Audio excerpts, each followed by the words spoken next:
podcast where you break down the biggest moments, hottest takes, and the wildest stories from the world of pro wrestling. Whether you're a diehard fan or just stepping into the squared circle, we're here to give you the real scoop on everything happening in the ring. I'm your host, RJD, and we're about to take a ride through the latest and greatest in pro wrestling. Get ready for all our hot takes, deep dives, and all the wrestling you never knew you needed. Don't forget to hit the like, share, and subscribe button and join What the Wrestling family so you never miss an episode. Now let's step into the ring. All right, listen.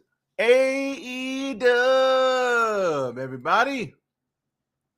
AEW is back and better than ever. Nah, I'm just playing. It's not back and better than ever. Listen, AEW is doing what it's trying. We trying out here with AEW. All right. I know there's a lot of AEW hate. I know a lot of people are angry. A lot of people are like, what are we doing? What is AEW doing? They're making me sick. They're irritating me. They're pissing me off. But, man, I don't know, man. I'm 50-50 on it. I'm just glad nobody's dead. I'm glad nobody's hurt. Jon Moxley. Oh, my God. Jon mother effing Moxley. What you do for us, the fans, we can never repay you, brother. God bless you. Because Lord knows, I don't know if I'm taking that bump. Superplex me like CM Punk off the top of the cage. That was relatively safe, but yeah, spikes to the back is nasty work. Listen, welcome everybody to What's the Wrestling, the show that brings you all things wrestling. I'm your host, RJD. Yeah, I am your host. We are back. Thank you for everybody who's been showing love and like, yo, my man, where the videos at? Well, we back. Videos are right here. Now here we are. So grateful for everybody. Hopefully everybody is having themselves an amazing day. Hit the like button. Like, comment, share, and subscribe to the channel. As always, What the Wrestling on Facebook, YouTube, and TikTok. I see y'all checking me out on Facebook, What the Wrestling. I see y'all checking me out on YouTube, What the Wrestling. TikTok, we're going to start getting that TikTok back up there, all right? I know I've been slacking in my macking on TikTok, and I apologize. I'm working on that. I'm working on my hats. I'm working on the merch. I'm working on a lot of things. So, one thing at a time. Good to be back in the rotation of things. SmackDown coming up at you tonight. I might review that live tonight. I might just go live after SmackDown. I'm going to work on going live after Raw, after Dynamite, and after SmackDown. I'm going to work on that. I do have a 9-to-5, so it is kind of difficult sometimes to do that, but it's all good. There will be no excuses. We will get it done. Whether it's Tuesday, Thursday, Monday, Wednesday, Friday, we will get it done. You heard me? Jim kicked my ass today. But AEW, let's talk about it. AEW Dynamite. Listen, the only problem I have with Dynamite is things. Shit, excuse me. All right, where was I? My bad. Nope. All right, the only problem I have with Dynamite is that we don't know what the hell's going on. So, like, half the time we don't know what's going on. Mox and Colt had such a negative review that they ran it back. They did this. We're going to talk about it. I guess we talk about this first. They ran it back. And not only did they run it back, but it's like you had all of that stuff that happened, and then you have a regular wrestling match at the end of the show, and people are like, we don't want to see that. We just saw blood and Tony Storm and Mariah May and Ospreay and Kyle Fletcher doing Spanish flies off the top of the cage and Kenny Omega and Takeshita. So we just seen all of this stuff, and then you're just going to give us a regular match with everybody jumping in and all that. We don't want to see that. So a lot of people are like, man, it is what it is. So they ran it back with all the craziness, the bells and whistles. This was a better match. Fans were really into it. And shout out to everybody who went there, going through that blizzard going through that blizzard, but they still managed to get there, show up, and show out. That crowd was amazing. Don DeMarco for you.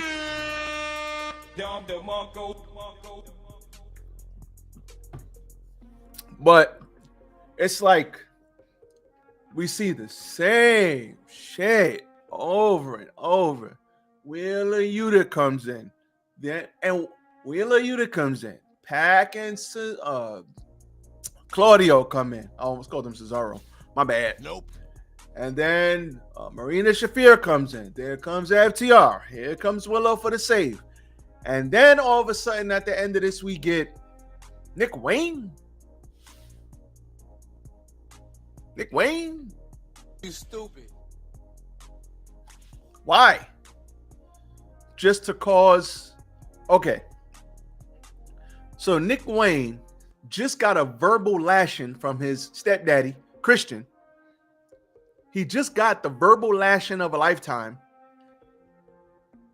And they followed that up with Nick Wayne's going to help Christian by costing Edge the title. Well, Cope, my bad. Nope. That makes no sense. Why'd they do that? That was stupid. Because he just got the verbal lashing of a lifetime. So now my man should puff his chest up and say, Christian. Now, if Christian came out and Nick Wayne caused Christian, now that's a better story. Because now we're elevating Nick Wayne to grab his nuts and stand up to his stepdaddy. See, that's a better story than I'm going to wag my finger at you, Nick Wayne. And then Nick Wayne comes out to help Christian. Why? Why is Nick Wayne helping Christian? Well, after he just got the verbal lashing. So I don't understand why they did that. That didn't make sense. So Wheeler Yuta came in, hit the ring, hit Cope with the Busaiku knee. And this was after Mox got suplexed onto the spiked bat. That looked like it sucked for real. And it was stuck in his back. They were trying to pull it out and they couldn't pull it out. So they were talking to him and I heard him say, no.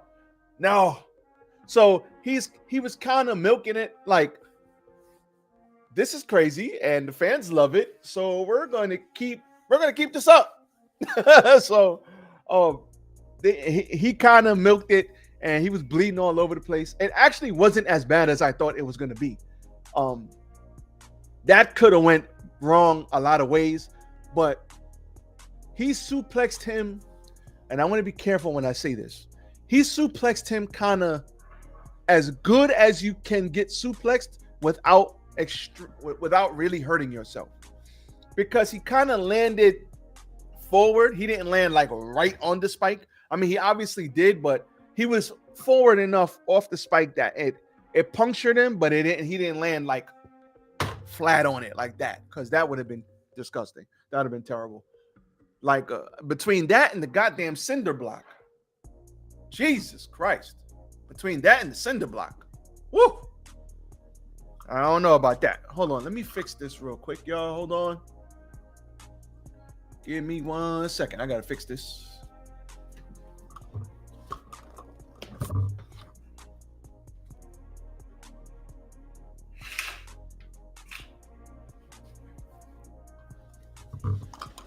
All right, we back, baby. I love the sunlight, but I get a lot of, oh, look at that bald and sexy brother. I like the sunlight, but sometimes the sunlight f's up things, so we have to fix that. So this is my only issue. I'm like, that didn't make sense. So he had the psycho knee. The ref finally pulled the thing out his goddamn back. He had a pop-up powerbomb through the table by Wheeler Yuta. Then we had Claudio and Pat come out. They came out, and the rebuttal to them was FTR. Then we had Marina Shafir come out, but then we had Willow come out and wipe her out. And Willow Nightingale. So all I'm gonna say, Willow Nightingale. So after that, Willow ran out, wiped out Marina Shafir, broke up the count. And then out of nowhere, we had clothesline cannonball from the apron to the floor. Kip Sabian ran out. He ate a spear as Nick Wayne flew in with the Wayne's World. and Moxley made the cover. Coke kicked out, but he hit the Bulldog choke, and that was all she wrote, and he retained. Mother Wayne looked on with Sabian and Nick as the Death Riders are gathering everything, giving a big FU to the fans. Prince Nana showed up in the back, and he made the phone call. We assume he made the phone call to Swerve. So my thing with this is, what the hell does Nick Wayne have to do with this? Why is Nick Wayne helping? Why is Nick and Kip Sabian helping? If anything, if Christian would have came out because he was mad that Moxley costed him the title, Christian comes out and he doesn't like Mox. He doesn't like Mox because Mox choked him out. He doesn't like Mox, and he doesn't like Cope.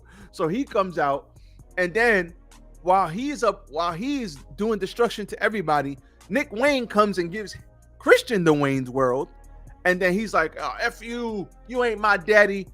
And then you have Moxley lose, and you can move on from there, or you can have Moxley win, which still sucks. But that kind of makes more sense than what they did here. I don't know what's going on. Cope, FTR was mad, and I think Dax got mad and stormed off. Cash was still there chilling. I'm assuming it's going to be FTR versus Edge and Christian.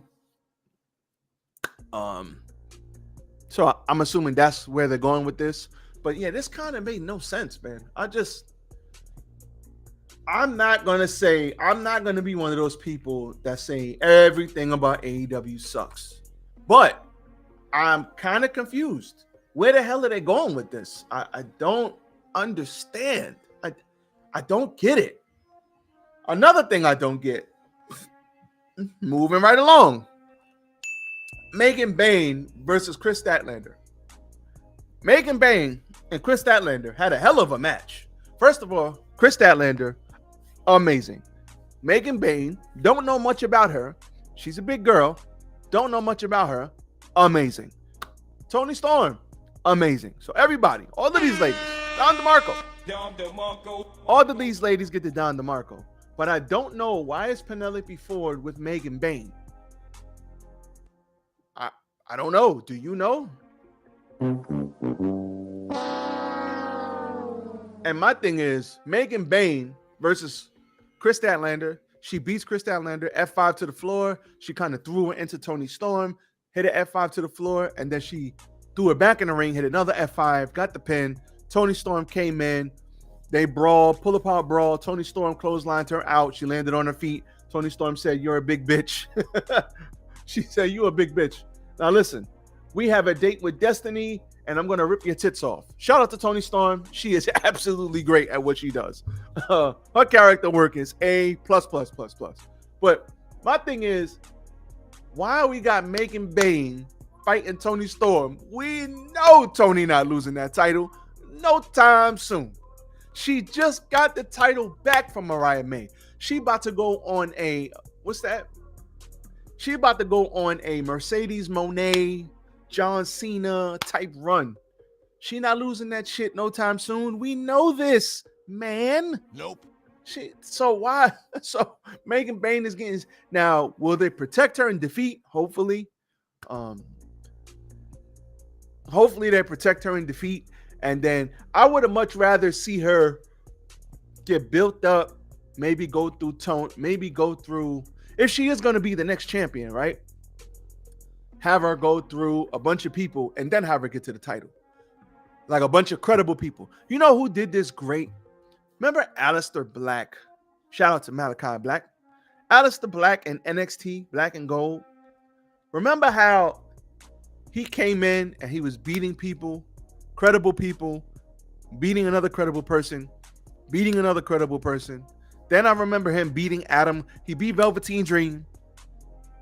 But Velveteen Dream was elevated because he said his name. So everybody wins. Then he beat Adam Cole. After he beat Adam Cole, then he beat somebody else. And then he got the title. He didn't just come in, beat a couple people, and then get the title.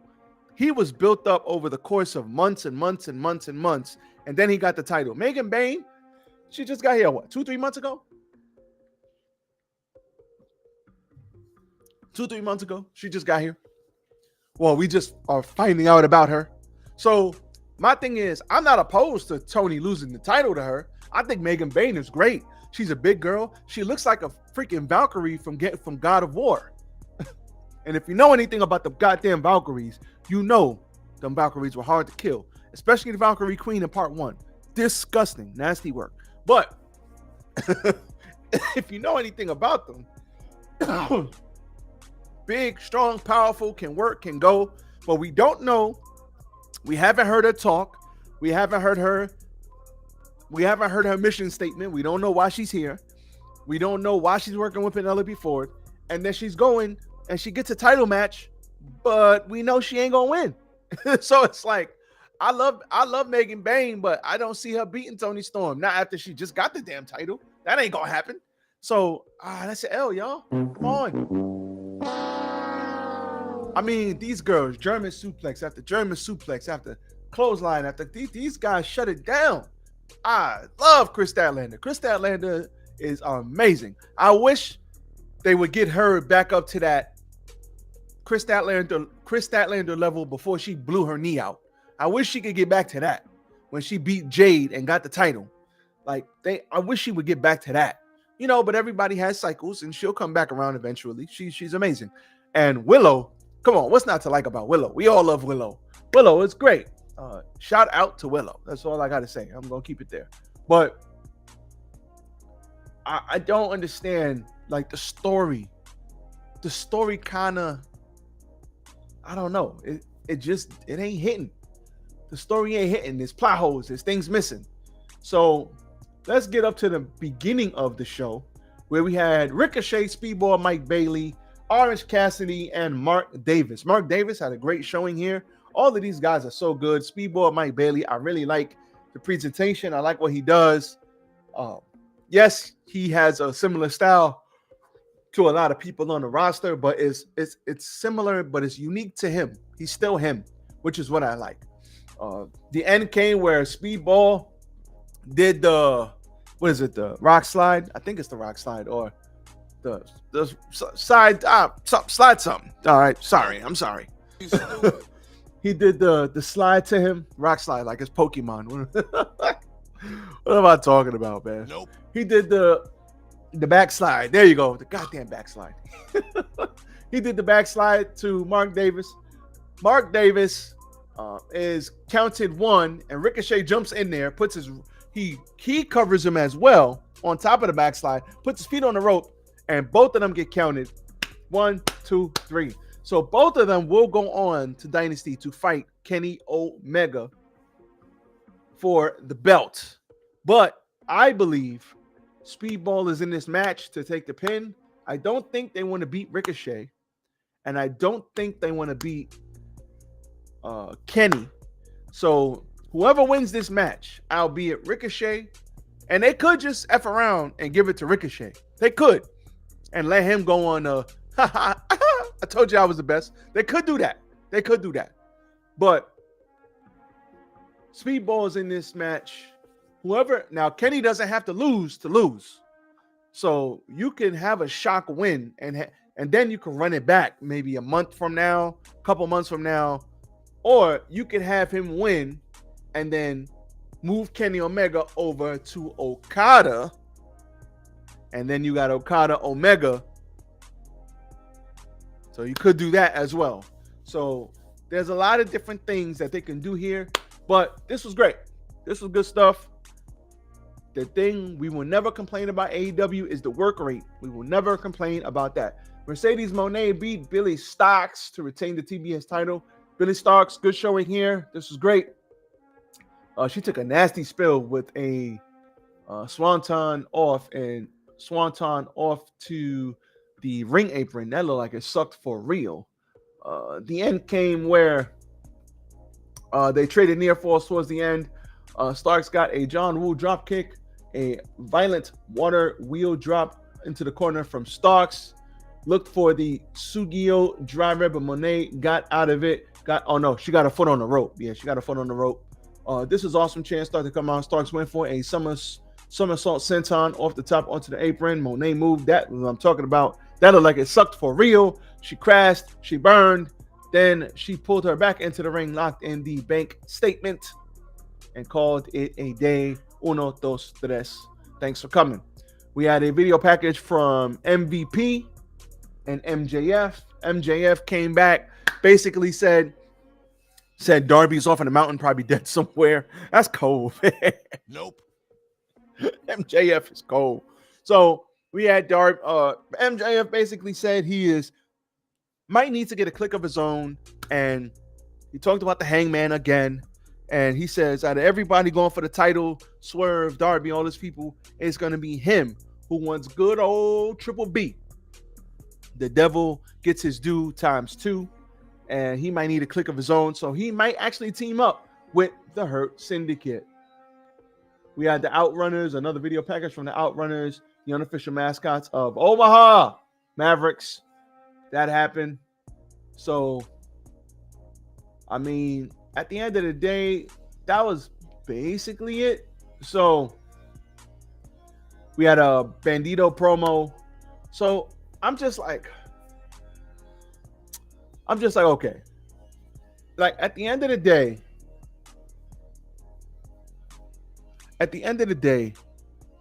this wasn't like a terrible show of Dynamite, but we still got to know where we're going. We still got to know what we're doing. And I don't think we do.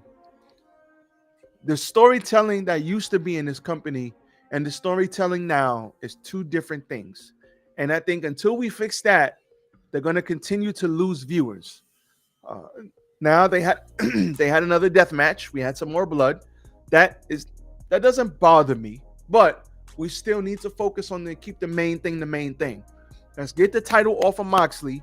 Let's get somebody else up there. We got a lot of credible challenges at the top, so we need to get those people on title off of Mox, and we need to do what we need to do and get the storytelling back on track.